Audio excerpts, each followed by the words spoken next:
Alright guys, welcome back to Strong Successful Mail. So for today, I'm going to go over an email that was sent from a subscriber. This from a guy, sounds like he's about late 40s, 47 actually. And he shares his story about events that started over 25 years ago with the gal who eventually became his ex-wife. And how ultimately you're going to see he ends up kicking his cheating wife to the curb, who's pregnant, I might add, with some other dude's baby. And the whole meltdown that comes after that.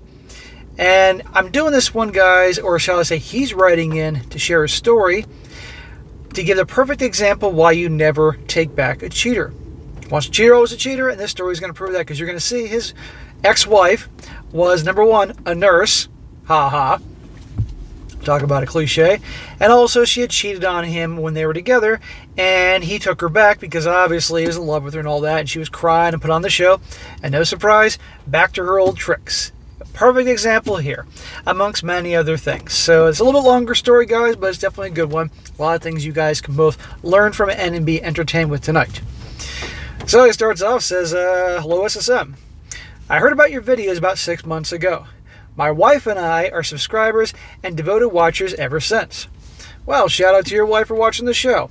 Clearly she's the 4% that don't hate me. I just wish you were doing this when 25 years ago. Many of the mistakes I made could have easily been avoided, but seem to have made every possible mistake. My wife suggested I write this up and send it to you.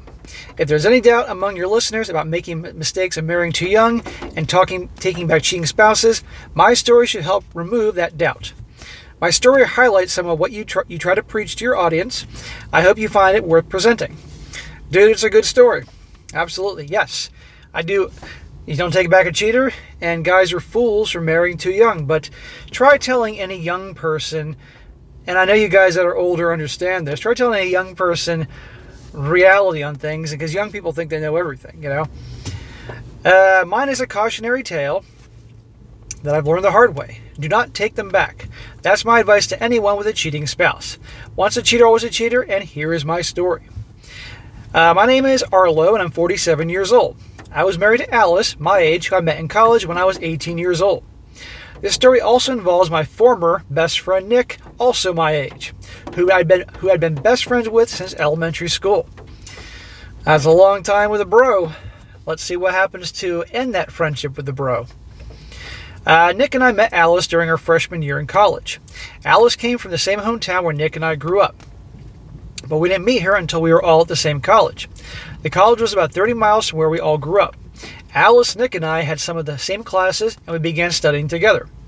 Alice, Nick, and I became the Three Musketeers. Alice referred to us as the Three Stooges. Alice, Nick, and I did everything together. We studied together, went to movies together, and went to parties together. Hiking, bike riding, and the gym.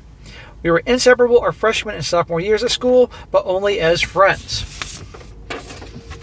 Well, something tells me that somebody probably had the hots for Alice all along. Both Nick and I were interested romantically in Alice. And yet you guys didn't have the balls to ask her out or do anything about it. You're in the friend zone. Alice seemed to want us to keep us in what we call today as the friend zone. Nick was always much more successful with girls than I was, but Alice seemed to rebuff all his subtle and not so subtle advances. I was in love with Alice. Smack.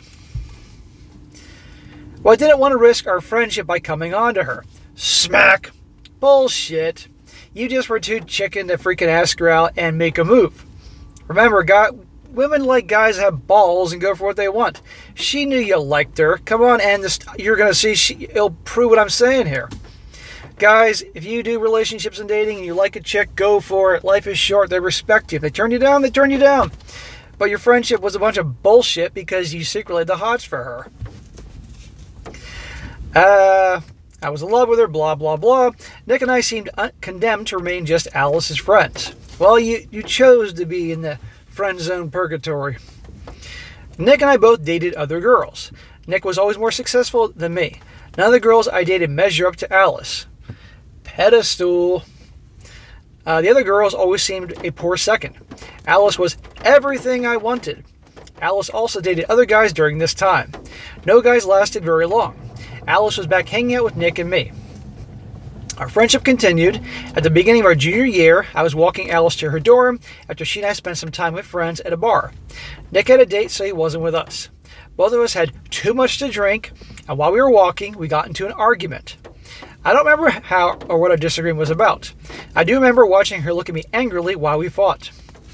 She was so beautiful, and I was a little drunk, so I somehow got the nerve to take her hand, pulling her towards me and kissing her.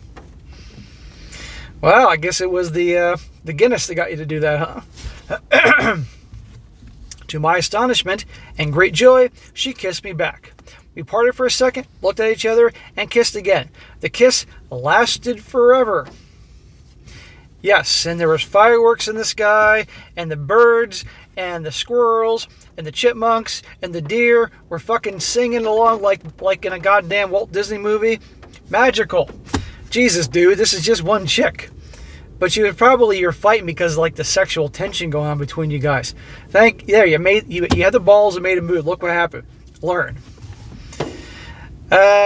When we separated, Alice said she'd been waiting for me to do that for 2 years. See? She knew you liked her. What took me so long? We were together as a couple after that and throughout college. Nick was probably a little jealous. Uh-oh. Here we go. Nothing to separate bros and both of them liking the same chick. Bad idea. I'd finally bested him in the girlfriend competition, but he was happy for both of us. Bullshit. I just told him the best man won. He smirked. Although Alice and I were now a couple, the three of us continued to hang out. When we graduated, Alice attended nursing school. Uh-oh. For 2 years. I went home and joined my parents in the property management company that they owned. They did property management for HOAs and individual landlords. We collect rent or HOA fees, deal with the service needs of tenants, etc., and contract out work to improve the properties that we administer. We were doing well, and as time went by, I took over most of the day-to-day operations. Cool, you took over the family business. I'm sure your parents were very proud. Nick also returned to our hometown and got a job with the city government. During the 2 years when Alice was in nursing school, we would see each other almost every weekend. She was only 30 minutes away. When she would come to visit me, we spent at least some time hanging out with Nick. Most of the time, Alice and I spent in bed. You hound. After nursing school, Alice moved back home and became a pediatric nurse in our local hospital. She loved her job. She loves children. She moved in with me, and after a year living together, we got married. Smack. Good fucking Lord. He says we were both 24 years old. At least you weren't 22, but still, that's too young. And I know it's 25 years ago, and things aren't as bad as they are now by any means, because we're close in age. But still, too young. And he didn't know her enough. I'd never been so happy, and Nick was my best man. Alice and I started talking about having children, something we both wanted. We tried hard, but nothing happened. We decided to find out why. After weeks of testing, it turns out that I'm infertile. I won't bore you with the details. I'm not able to father children. Alice was devastated. We talked about artificial insemination and even adoption. Alice really wanted the experience of pregnancy and childbirth, so artificial insemination, not adoption. I've known a lot of women that have had children, and let me tell you that those 9 months and all the sickness and all the other crazy stuff in childbirth ain't no day at the beach. So, come on here. That was about 4 years after we married, when the three of us were 28 years old. During this time, I bumped into a guy in the street who Nick and I were friends with in high school, but I hadn't seen him more than a decade. We exchanged pleasantries and got up to date on our lives right now. He told me he saw Nick outside a hotel around noontime a few days ago. Nick was kissing a good-looking woman.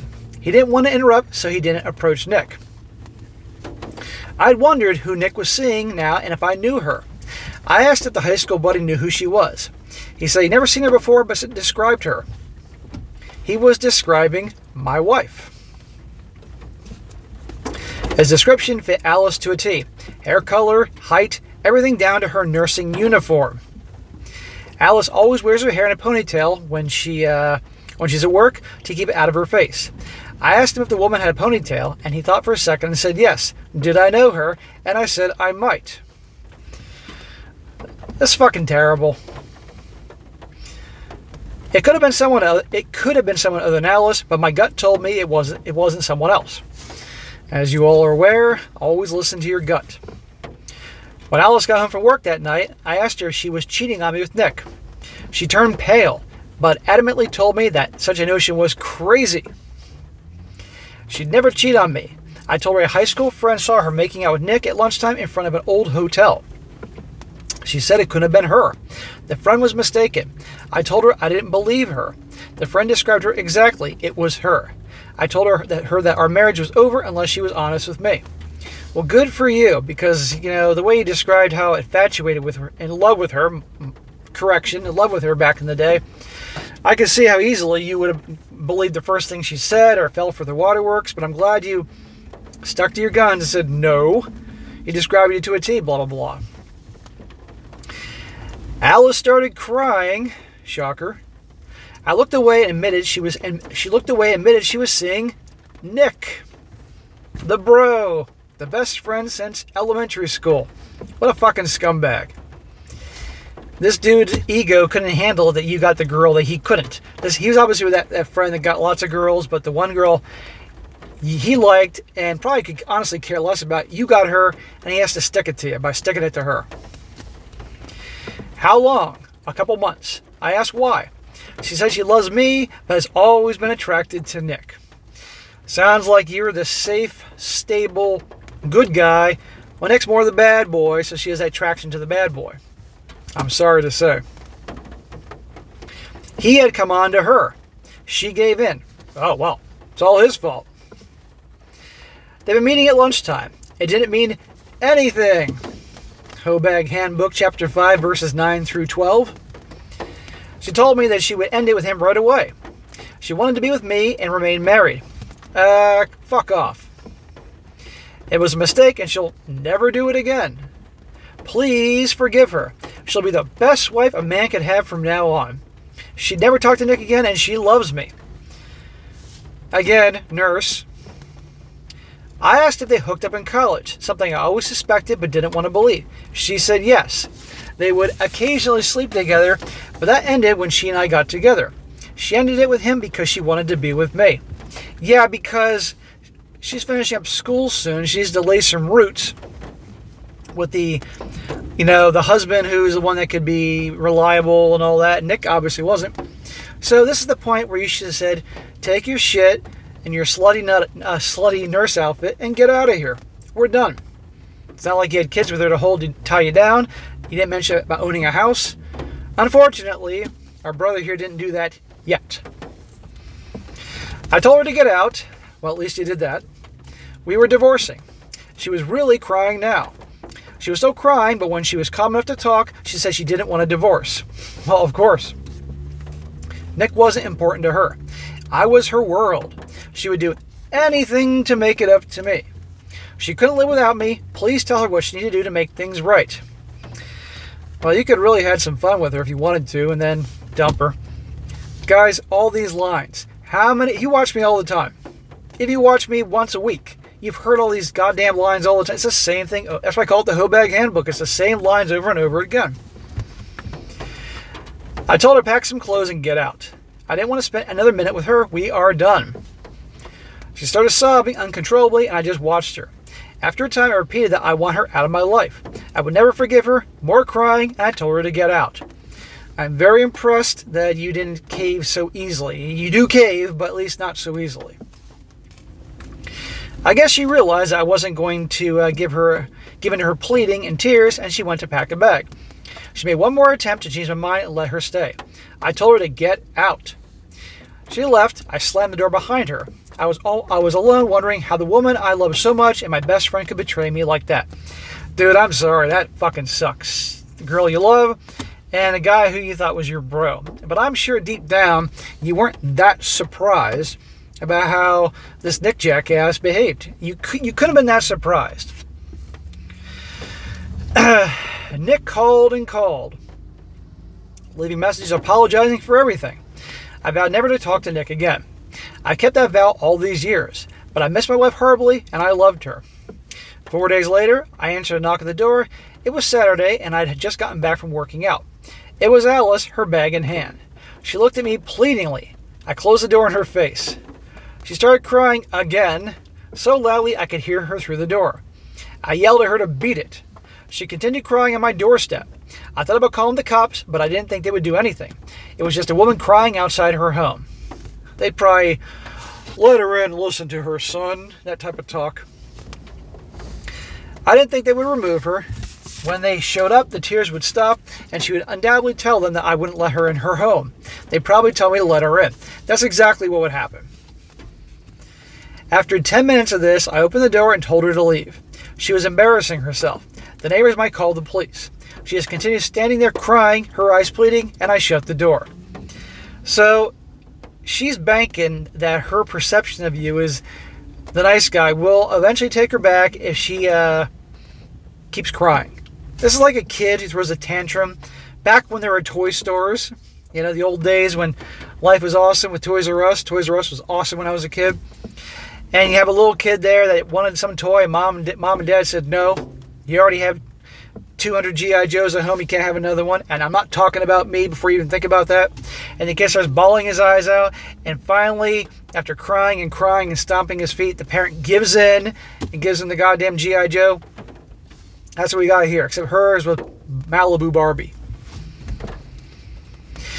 After another 40 minutes or so listening to her crying outside my front door, I opened it and told her to come in. I'm kind of impressed that she was doing that for 40 minutes. That's persistence, I'll give her that. No, you shouldn't have let her in. I thought I could convince her to get lost. She came in, grabbed me, hugging me. I told her to let go of me and leave me alone. She said she'd never let me go. What is she, fucking Kate Winslet from Titanic? I'll never let go. She couldn't live without me. She made a horrible mistake and would never do it again. Please take her back. She was so sorry that she'd hurt me and would never do it again. She continued to hug me. I pried her off me and she collapsed on the floor, still sobbing. Oh, for goodness sake. Did she take theater classes or something like that? I told her she had to leave. She says she's not leaving me. She's been gone 4 days, and they were the worst days of her life. She would rather die than be without me. Okay. I should have told her to prove it. I asked her where she'd been.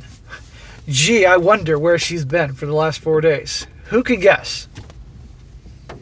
She was so relieved I was talking to her, she smiled but caught herself. She said she went to Nick's place and stayed there. She couldn't face her parents. She couldn't tell them I threw her out because she'd been unfaithful. They would have thrown her out too. I like her parents. She said she wouldn't let Nick touch her the whole time she was there. Yeah, I believe that one.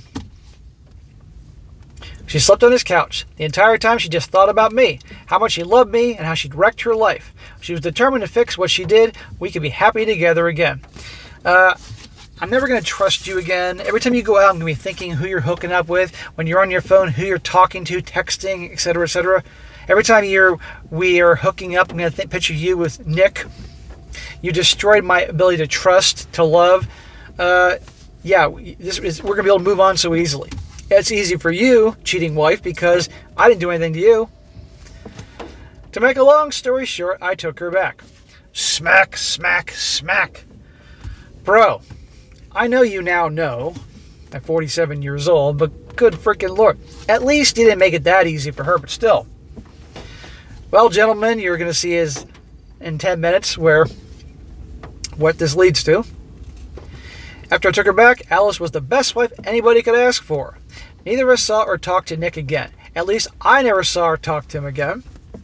3 years passed, and Alice and I started talking about having children again. She wanted to go through pregnancy and give birth to our child. There was a fertility clinic associated with the hospital, and artificial insemination was covered by insurance. She wanted to start. She wasn't getting any younger and wanted 2 children. I said okay, and we made an appointment with the clinic. We went through all the bureaucratic nonsense, did some tests, and we picked the anonymous donor that we thought was the best choice. Alice came home and told me they gave her a date for the insemination. It was a morning when I had a meeting with the prospective new client, a large HOA, which was looking for a new management company. It was a very important and lucrative potential client. I couldn't miss this meeting. I was pissed. Alice knew I had that meeting and scheduled her insemination procedure when I couldn't be there. Remember, guys, a lot of you guys want to think that women are dumb. They're not dumb. Very smart. Very calculating. Does this mean that every gal is going to behave like this woman here? No, of course not. But sadly, a lot do. So it's no accident that the day of the insemination, this dude was at a meeting. It was crucial for his company. I told Alice to change the date. I wanted to be there with her. She told me there was nothing really to be there for. She'd be in and out in a few minutes. They might not even let me in the room. I should just go to my meeting. We'd talk about it afterwards, and she'd tell me all the details. You're not going to be told all the details. We argued, but Alice told me to go to the meeting. She didn't want to delay any longer.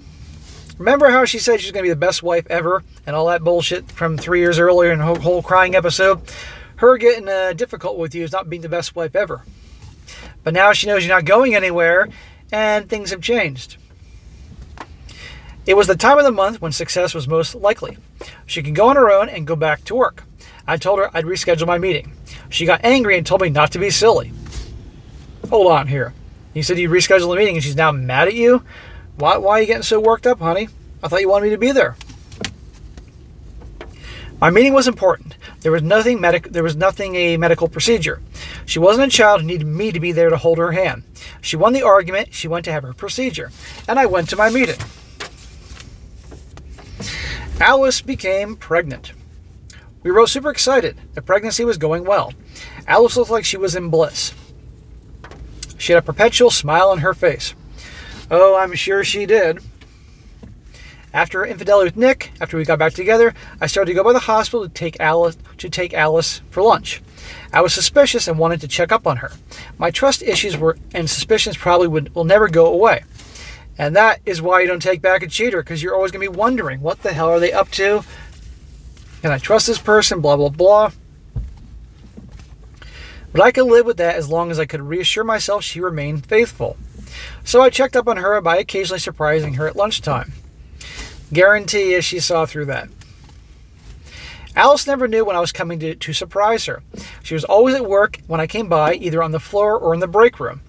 She knew why I was surprising her for lunch, but was happy to show that she was there where she was supposed to be. She wasn't meeting anyone at lunchtime like she had been seeing with Nick.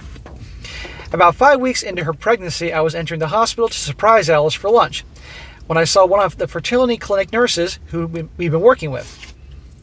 We stopped by to say hello. She congratulated me on our pregnancy and asked how Alice and I were doing. I told her everything looked good and we were both happy and couldn't wait for the baby to arrive. I thanked her for all her help. She smiled and said it was a real miracle baby. I asked her what she meant. She said it was a miracle baby because Alice found out that she was pregnant right before scheduling the insemination procedure. Guess it had to be a miracle, because what other explanation could there be? The nurse laughed and said she guessed my sperm got there after all. And we found out that we were pregnant in just the nick of time. Smack! You know why you got that smack. There's no we are pregnant here. She's pregnant. God's sakes. Right when they were discussing when the best time was to do the insemination, I asked if she was confusing us with another couple. She looked puzzled. Maybe she said something wrong. She said no. She didn't have any other couples who got pregnant on their own just before the wife was to be inseminated. Everyone was happy for us. She hadn't confused us with anybody else. We would always be the couple with the miracle baby. No such thing except for, the book of Matthew. Or whatever book it was in the New Testament. You all know what I'm talking about here. I was dumbfounded. I thanked her and said goodbye. I didn't know what to do. I wanted to confront Alice immediately, but really couldn't do it when she was at work. I'd be thrown out or even arrested. I went home, no lunch with Alice today. As I drove home, I tried to figure out a way to know for sure or not Alice was inseminated by the clinic. Maybe the nurse I just talked to had us mixed up with another couple. They saw lots of couples. She could be wrong. Well, once again, your gut is telling you something. Remember the last time your gut told you something was wrong? It finally dawned on me that our insurance company would have a record of our insemination. Now you're thinking, bro. They would have to pay for it. I could look online our recent insurance history. When I got home, I looked on the insurance company's website. I looked at the medical history page. They had our visits to the clinic, the tests, Alice's meeting with her OBGYN after she became pregnant, sonograms, etc. No insemination procedures was listed.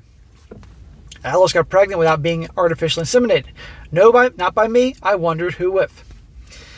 Well, I'm sure we're all wondering what happened to good old Nick.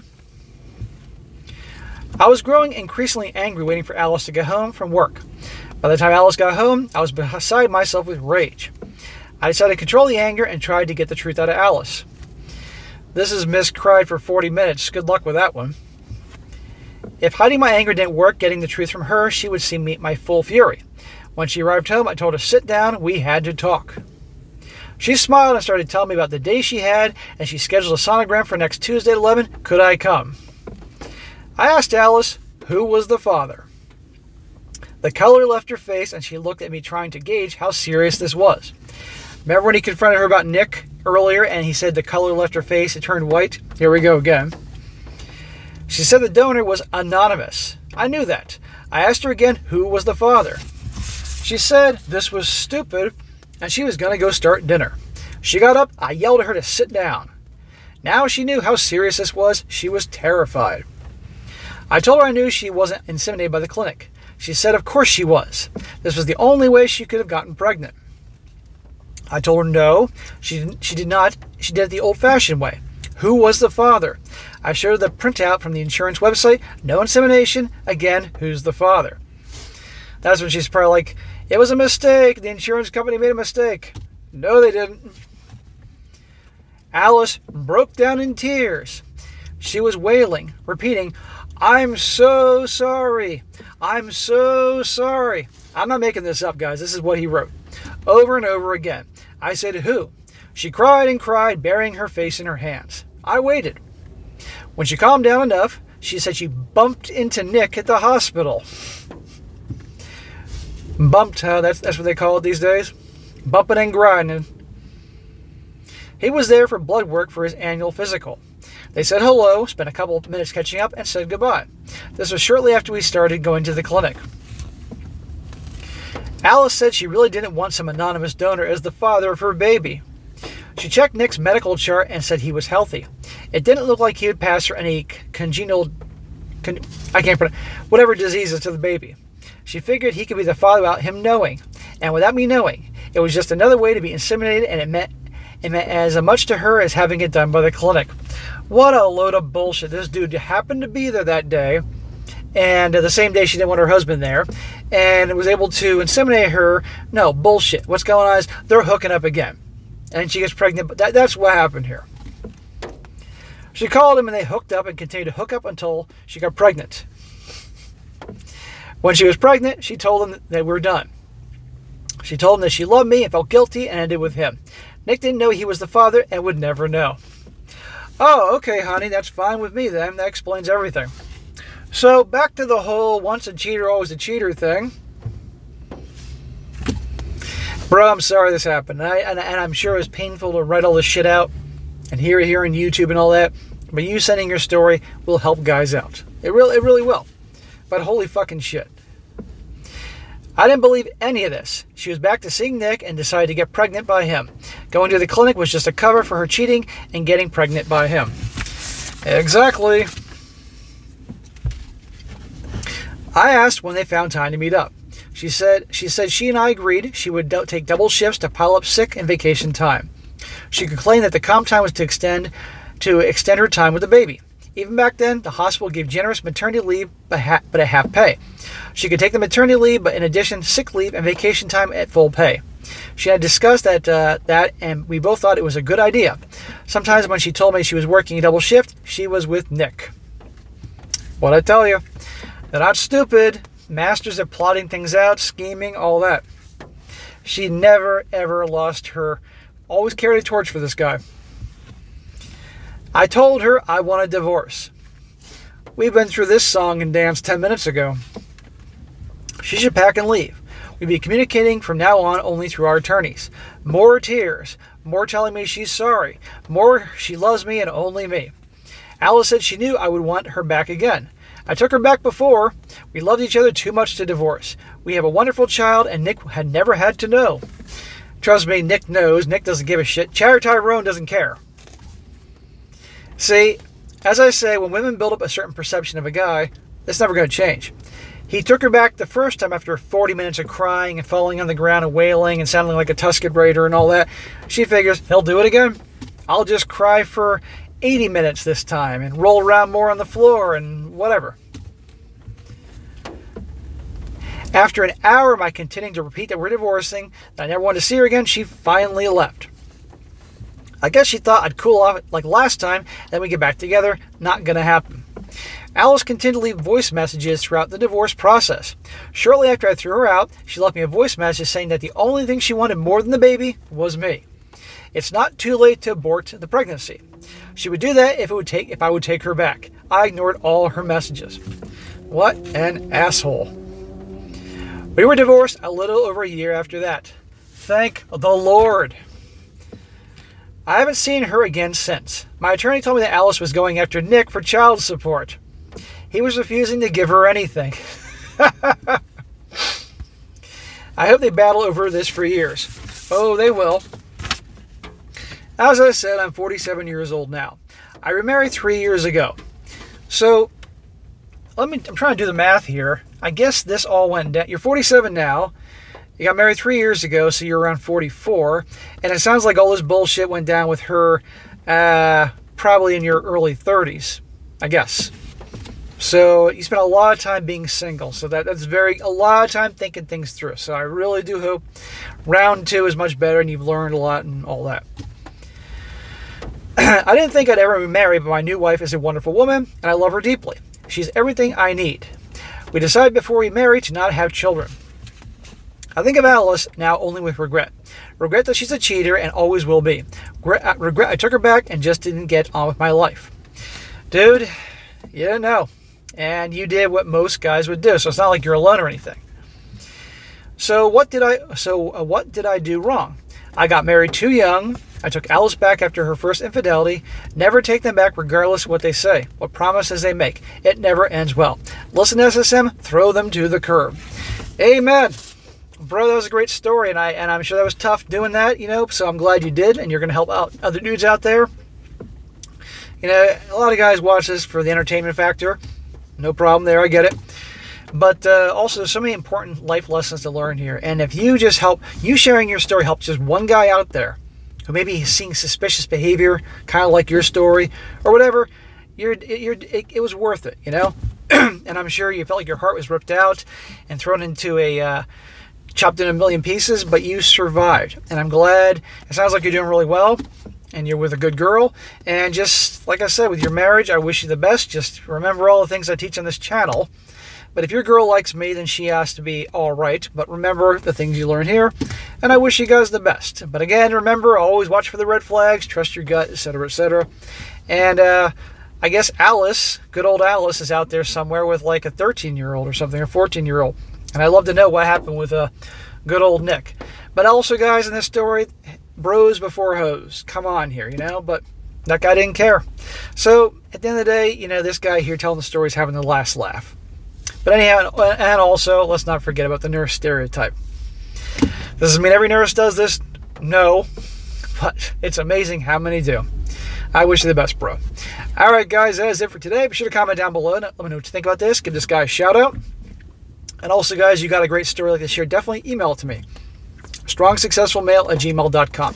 Just give me some time to get to it, and I will when I get the chance. Whether it's a simple question for me in the Ask SSM type of videos, or your story like this one here, or some crazy stories you found, send them my way. Believe me, I'll make use of them. The more you send me, guys, the more I can crank out videos every day. I'm trying to do 3, sometimes 4 videos a day between all 3 channels.